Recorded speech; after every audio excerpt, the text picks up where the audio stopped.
Hey there guys, it's Ben and Simon from Pumped On Property here. We're in the car today, heading on a road trip down to Byron to catch up with a couple of clients that have come on over the last 12 months, so it's going to be awesome fun. Road trip vid, and guys, trust me, this isn't dangerous. I've got full control of the camera right now, and Ben isn't looking at it, he's got his eyes on the road. So you can see the surfboards are in the back. We're going down to catch up with Tess and Berwin, as well as James tonight for some dinner. So that's one of the best things about getting to work for yourself, like Simon and I do. The ability to jump in the car, go film some videos and podcasts with some epic people, spend some time with them and get some waves in hopefully at the same time.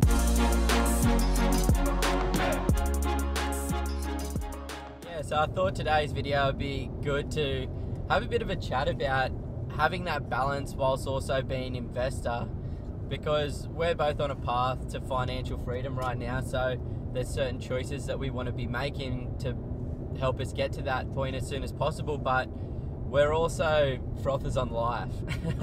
So we want to be doing fun stuff in the meantime, like surfing is a passion of the both of ours, fitness is also a passion of the both of ours, so we want to spend lots of time doing those things that are going to keep us stoked throughout the journey, because I don't really think it's sustainable to just continuously be grinding non-stop.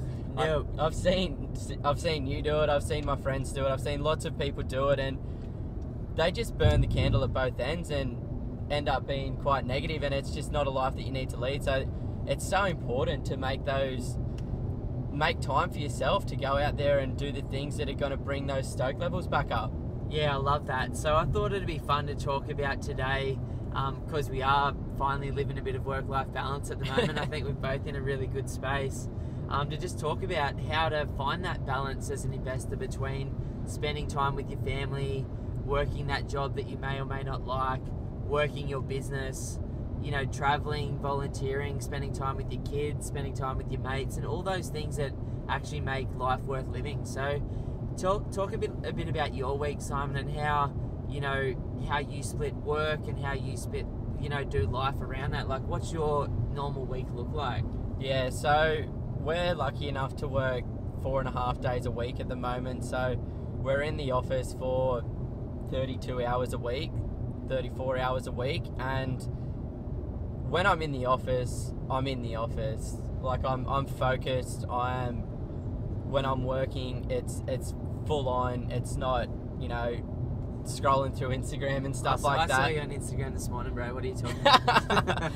It's not 9 o'clock yet, bro. Nah, and it's about putting the work in, and we are very results based and activity based. So if you can structure your day in a way, and my calendar is super rigid, so every single component, every single minute of my day is structured into my calendar, so I know exactly where my focus needs to be at the exact time of the day, and I know if I deviate from that, it's going to throw out my whole entire day, which is going to make me stressed. But knowing that I've got my calendar set up minute by minute, hour by hour, every single day, gives me the confidence to know that I have the time in my day to get done every single task that I need completed before the end of the week. And we've been, playing with your calendar, my calendar. I've been playing with mine for 5 years now. You've been playing with yours for the last 2 years. Yeah. To try and figure out a way to do all of the activity that's meaningful, because obviously when you're producing videos and blogs and talking to heaps of clients and supporting them with strategy and having to do all of the other day-to-day things that we do in our business, inspecting properties, placing offers, talking to agents, talking to partners, without being structured, it can be very, very difficult, I've found personally, to actually get that work-life balance or get back to the 4.5 or 4 days a week that we're trying to work towards at the moment. So that's been a huge helpful thing that I think a lot of people just don't do. They don't spend the time structuring it to go, well, a lot of people that we work with work 50, 60 hours a week, and yeah, I used to do the same thing, maybe even 70, 80 hours a week, and I'm now able to do exactly the same output in 30 hours just because I'm focused. I do the same tasks week in, week out, and I actually chunk my days into, this is a marketing day, that's where my head is, or this is a client strategic day, that's where my head is, and I've found that to be really helpful. Yeah, I would definitely recommend everybody to try and start structuring their week to the hour, to the minute, if you possibly can, because it just takes those small decisions that you need to make throughout the day and puts them into a calendar for you, so it makes it a lot easier. So in terms of your work-life balance, obviously the fact that you're working 4.5 days a week, like, it's nothing special. Like, long term, we both obviously want to get to 3.5 or 4 days a week, but at the moment that's where the business is at. Yeah. You've got some structure in your week, and you chunk your days, which obviously helps you be in work mode when you're in work mode. But how do you balance life outside of that at the moment? What's the average week look like? I do lots. I'm probably at home only a couple of nights a week. Like, I'm always catching up with friends. At the moment, it's NFL football time. So that's American football for anyone that doesn't know what we're talking about. So every single Monday night, I get home and I get to watch the mighty Seahawks with a couple of my best mates. Sometimes you come along, but haven't been for a little while now. So that's like my Monday night ritual. It's what I love to do. Tuesdays is just jam-packed, big day at work. I normally work anywhere between 10 and 11 hours on a Tuesday, so it's 100% focus on exactly what I need to be doing that day. You finish late on a Tuesday night. Why don't we share that? Because that's a big part of a balance, isn't just pretending everything's all good. Yeah. Like, you've struggled to wind down a little bit sometimes in the past on those Tuesday nights, and I know a lot of people watching this would, when they have those big mental days at work, also struggle to switch off as well. Yeah, it takes time. How have you actually done that? What, to start to wind down? Yeah, to just actually switch off and go, okay, I've just talked to people for 10 hours. I wish it was that easy. Like, I'm still playing with different things that I need to be working on once I finish up, because I don't finish work till 9 o'clock, and I don't really have time to have dinner at the office either, so I wait till I get home. So I'm not eating until 9:30 at night, and then, trying to wind down, I do a bunch of different things. Sometimes I watch kind of mindless documentaries about like nature and stuff like that, the world, because I feel as though like the voices that are in that are really soothing. And then David Attenborough just rubbing your shoulders from behind with his voice. That's exactly what I do. And then I try and meditate a little bit, like turn off all technology and things like that, and I try and meditate a bit. And then generally, like recently I've been using this mantra. So a mantra is something that you can tell yourself to switch the thought patterns that are occurring in your brain. It's a Buddhist thing, and I looked up a couple of different ones because one of our friends, Nick, told us about these mantras. He's the opposite. He struggles in the morning to get up sometimes in a positive mindset. So he uses these mantras to get himself into a positive mindset. Where me, it's getting to sleep at night. So I use these mantras, and it's Sata Mana. I don't know what it means. And then I tell myself that I am calm and I am still. I love that. And it just winds my mind down. I only focus on that and my breathing, and then eventually, sometimes it takes 10 minutes, sometimes it takes half an hour. I've repeated this mantra for 2 hours some nights, where it's just a massive struggle to get to sleep.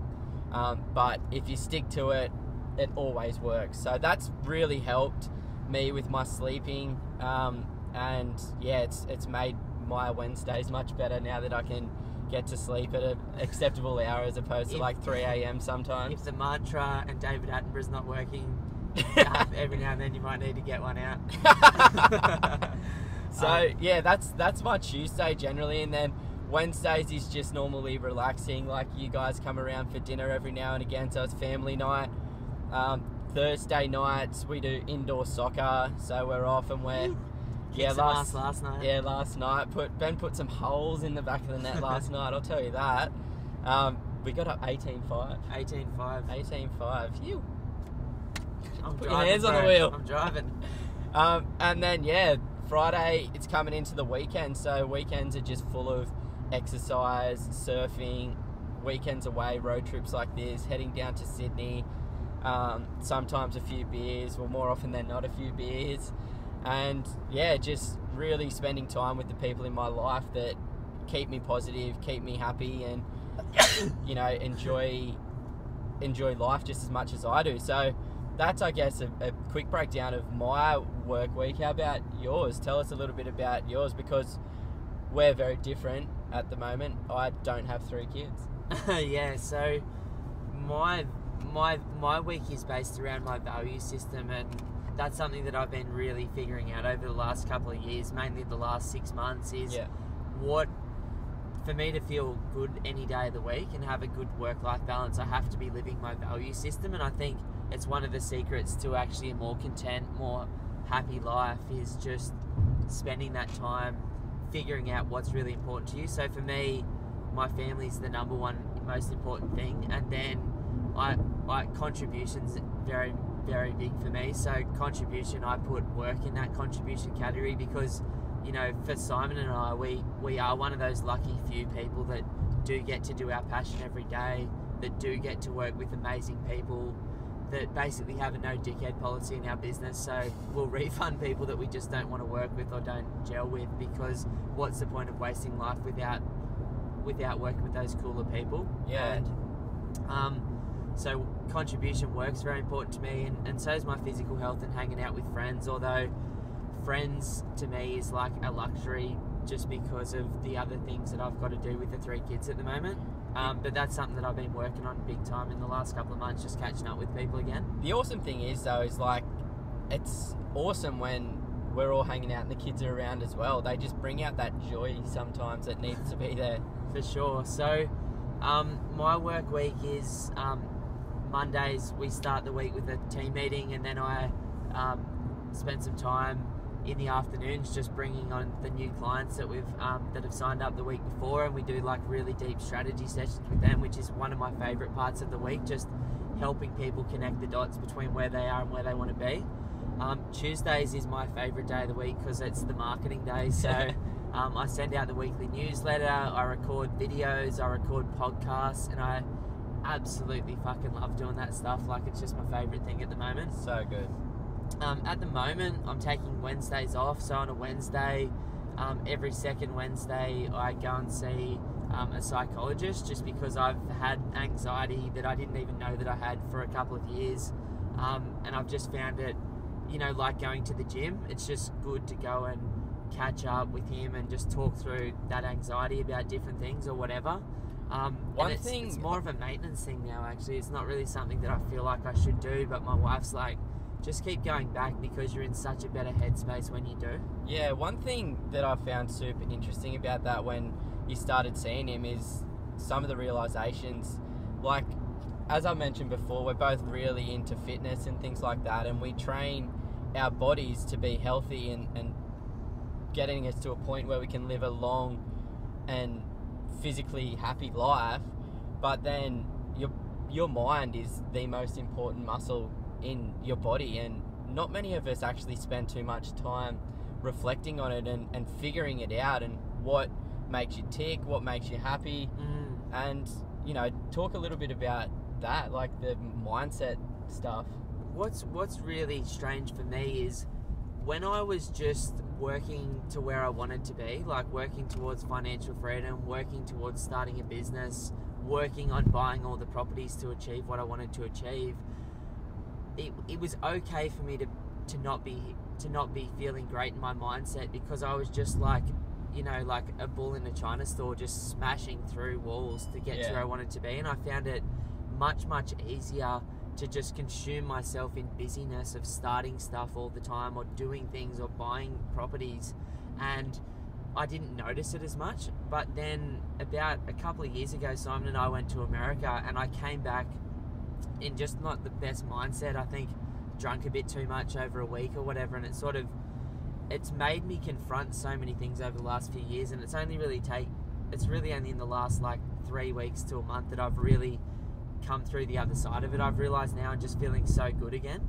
But you know, like, no one talks about mental health, no one, you know, openly acknowledges that you know, they do feel stressed and anxious about their world, or they do feel stressed and anxious. So when I was just pushing all the time, I found it okay. But then when I started to slow down and actually be present in the moment and work less and, you know, understand my value system and start seeing this psychologist, I realized that I was just, I don't know, like deeply unhappy for no reason. Because it was like I'd achieved all of the things that I wanted to achieve in my life. As fucked up as that sounds, literally by the age of 32, there wasn't any goal that I had, you know, 5 years ago that I hadn't achieved. Like, that's pretty awesome. It's crazy. Like, you think achieving all of those things would make you so happy, like having money in the bank, owning a home, having a beautiful family, kids, like all of that stuff was making me happy, but underneath I was just twisted and I wasn't living my values and I wasn't feeling good. And I don't know how to describe it to someone that hasn't started to really understand their mind, but by realizing that, you know, regular thoughts that I had in my head were scaring me, for example, or that, you know, I had regular ways of thinking that were really destructive for me, has just helped me become such a freer person. And like, I actually feel better than I've felt since I was so young right now. How good's that? It's just crazy because my mind and my body and my values and my life are now in alignment, and I'm living the way that I want to live, not the way that I feel like I should. And it's fucked up to say that, because I know a lot of you would be sitting there going, fuck you, Ben, like I hate my job, or I'm not, you know, I'm not financially free yet, or I'm you know, I can't figure out a way to do this. You know, that's such a cop-out, but it's only through getting there. Like, sometimes getting everything you want is as confronting as actually not having anything and starting from scratch. So it's been a crazy couple of years, and like, oh, for sure, fuck man, like my mental health has suffered, but now that I realise that, you know, going and catching up with this dude once every couple of weeks is like going to the gym every couple of days. Like, it's just crazy how much physically better I feel and mentally better as well. It's so sick. It's really important to focus on your mind, and that's why I spend, generally, it's just the brightness is going up and down because of the clouds. Yeah, sorry guys. He says he's 33, he's acting like he's 53 right now. Technology. I've lost my train of thought now. But, oh yeah, meditation. So, yeah, I try and spend the first 5 minutes that I wake up doing some stretches and doing some gratitude and a bit of I don't know, like that's all I really do is I stretch and I think about the things that I'm grateful for, and I consider that meditation because it's pondering on good thoughts, which is putting me into a good frame of mind. And then generally at night time I kind of consider those mantras meditation as well, calming my mind down. And it's really important because we do work in quite a high intensity environment, dealing with a lot of big picture stuff, a lot of strategy, a lot of negotiation when talking with agents, and you know, a lot of management when it's coming to clients as well. So it's high intensity, and you need to just learn to switch that brain off at certain times and focus on what really matters, and that is being present when you're not in the office. It's one of the biggest things that I've learned from seeing Zach, this psychologist. It's like I've allowed myself to not let my mind be busy all the time, like being present and focused. And each time, like he describes it, and my dad describes it like this too, is like everyone's mind is like a perfect blue sky.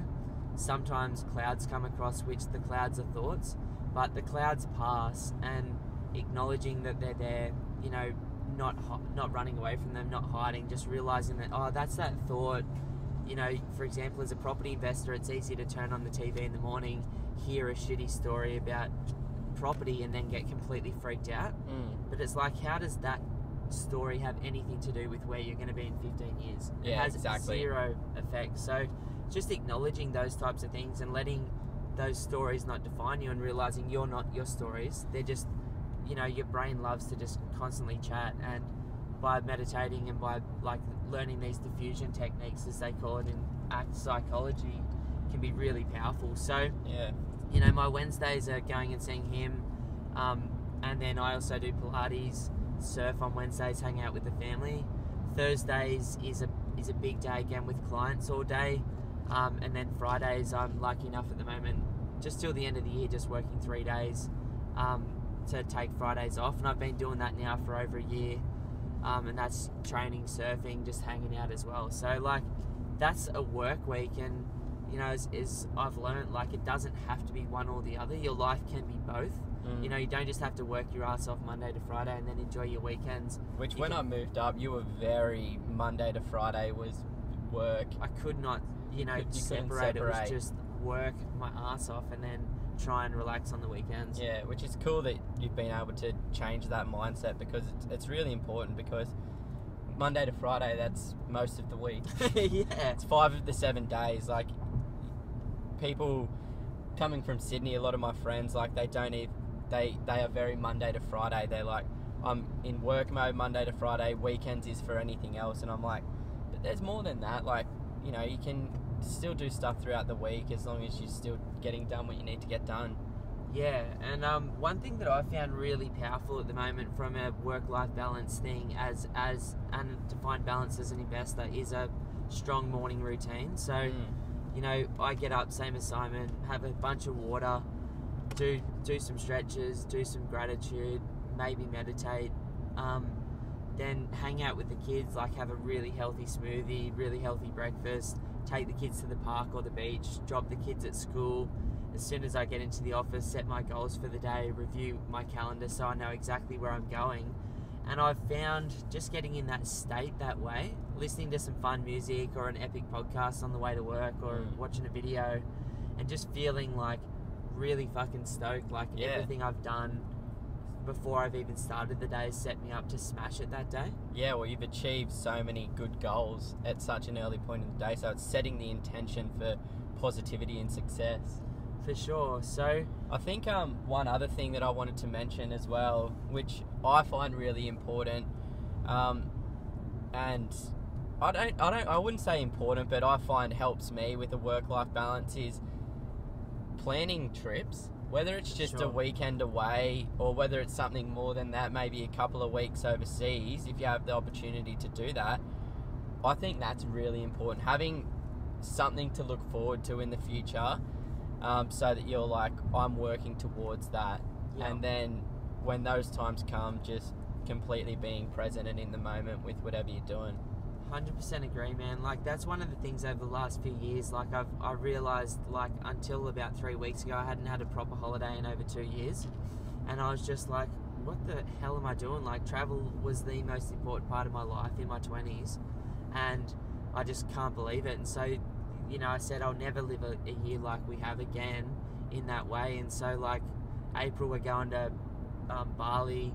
Later in the year, we're going to do like a trip as a family from like Queensland all the way to South Australia in our caravan. That'd be so cool. We plan on doing a bunch of other stuff like throughout the year. Hopefully head to Bali in October next year with our clients that have achieved the 2-property strategy. Just, you know, that sort of stuff, man, makes life worth living. And it's, definitely. It pulls you forward to where you want to be, as opposed to what I did for a long time, which was just push myself through. But pushing yourself through is kind of like living constantly in survival mode, and being in survival mode and having that cortisol constantly kicking in, which is your flight or fight mode thing, is deadly. And I think where all of this actually started is our sister Crystal, who you guys all know. She's our business partner, absolute gun, like probably the most competent woman under 30 in the property industry, I reckon, anywhere. 100%. And she got diagnosed with lupus just before last Christmas, and lupus is fucked. Like, you never get rid of it. It's an autoimmune disease. It's effectively your own body attacking itself. And she can't ever go in the sun again without sunscreen or full clothing. Like, it's that bad. You know, Serena Gomez and stuff have it. Just pause for a sec. There's just a cop up there. Where? Just 2 ahead. So you might just want to jump out of this lane. Cool. 17 seconds. Jay, we'll just have to cut that bit out. Yeah, so Crystal's been forced, because the worst thing for lupus is stress. And so she's gone through this journey of, she was an absolute sun baby. Her whole life revolved around the beach and being outside. She was so into her fitness. Sun's a massive trigger for lupus as well. Sun's like kryptonite for people with lupus. It's fucked up. And she's had to slow down. Like, she's got the most stressful job out of any of us in our business. She has had to, like, figure that out. She's had to, you know, stop training as much. She can't go in the sun anymore. She's had to completely modify her diet. And what I've found is, like, despite all the things going on in her world, she's been able to figure out gratitude. She's been able to slow down. She's been able to find her happiness and her peace in life that's not attached to it constantly doing stuff. And it's beautiful to watch. And I think that was the start of the trigger for me to go far out. Crystal and I were both so wound up to seeing how she's settled herself down, and I realised, holy shit, like, if she can do it, I can do it as well. And sometimes that's all it is. Like, it, particularly for people in Sydney and Melbourne, like, the culture down there that they live in is just busy. Like, I talk to any client that lives in Sydney and Melbourne, or any potential client, and they're like, I'm like, how you been? They're like, so busy. And it's like they wear it with a badge of honour. Yeah. But busyness is living in fight or flight, and it is so destructive to your actual contentment and happiness. Yeah, I think what you mentioned just before is absolutely huge. Like, Crystal changed, and she made you realise that you can also change. Like, that's what I want everyone to understand is, no matter where you are right now, you can change that. It's all in your mind. It's everything that you would tell yourself is just a story. And that busyness, that hecticness, that unhappiness is all just a state of mind. And there's ways that you can overcome those sorts of things. And I think it's really important. Like, we're both probably the happiest we've been in a very, very long time at the moment. So is Crystal, and it's just really comforting and exciting. It's so awesome to just feel like myself again. Like, you know, when you're young and you don't think about any of this stuff, like, remember before you went and got a job, before you had to have a career, before you had a family if you've got one, before you had a partner, before it mattered, you know, about your financial situation in your life, before any of the stuff that we load on ourselves and the pressures, when you were just fucking in the moment all the time, like, that is what you can still achieve. All of the things that we're doing, like, we still have an incredible business, we still work with amazing people. But Simon, Crystal and I made a decision a while back, like 2 months ago, to go, we've done big for so long. Like, we took on 15 clients a month for years. Like, now what we're doing is less, and we're just working with 5 like-minded, unbelievable people every month that we want to drive all the way to Byron Bay from the Sunshine Coast to go and hang out with, because they're just such good people. Like Tess, who we're going to do a podcast with this afternoon and film a video with. Like, you just got to watch this chick's story. Like, she's been through her adversity, she's got kids, but she's an absolute legend. Same with Berwin, like, the most unique dude ever. And James, like, we're choosing to go spend a Friday night hanging out with someone just because they're such a cool person. Like, that's pretty cool when you get to find that. But it's taken me so long to do that, and I'm so grateful that we get to share that with you guys, so that you realise that, you know, no matter where you're at now, because as investors, there's 2 types of stress. There is the stress of not being financially free and having to go to a job you might or might not like, and working towards it and trying to figure out a plan, and being overloaded with information and being scared because of the media. And then there's the other pressure that you will feel as an investor when you are financially free, which is, holy fuck, like, I am scared because everything, you know, like, I've achieved it, or because you know, like, fluctuations in the marketplace, you know, scare you, or because you're in your own head and you think you need more because, you know, that's what you've always been working towards. Like, it's a double-edged sword. No matter where you're at as an investor, there's always going to be stress. Or if you are financially free, because you own a bunch of properties, then you've got property managers, tenants, solicitors, accountants, and all of the other bullshit stress-wise that comes with having something. So the stress is always going to be there, as Zach says to me, but it doesn't mean that it has to be in your face like that all the time. It can be over there, and if it's over there, you can operate your life in a more meaningful way. And so that's what I've realized. Like, for people that get anxiety, you know, you can overcome it. If you're feeling stressed out right now about your investments, you can move past it, and it is always going to be there. Generally, people that have anxiety, you know, most of the time have it long term, but it doesn't need to be in front of your face every day. It doesn't have to be something that you can't talk about it. It can be over there, it can be completely manageable, and you can live a happy, healthy, full life knowing that it's still in the background. That's awesome. All right, I love it. I think that's our rant. Yeah, that's our chat. That's our story. That's our road trip video number 1. Road trip video number 1. So we'll record a few of these. We've got another couple of hours in the car. Hope you're enjoying it. Please subscribe to the YouTube channel if you haven't already. You know, please comment. Like, we just want to start a community of people that are openly sharing what's going on in their life. You know, if you're struggling as an investor, tell us why. If you're just absolutely vibing on your life right now, like, let's spread that good news as well. Like, YouTube doesn't have to be filled with trolls. We can all like pass on good mojo as well. All right, you.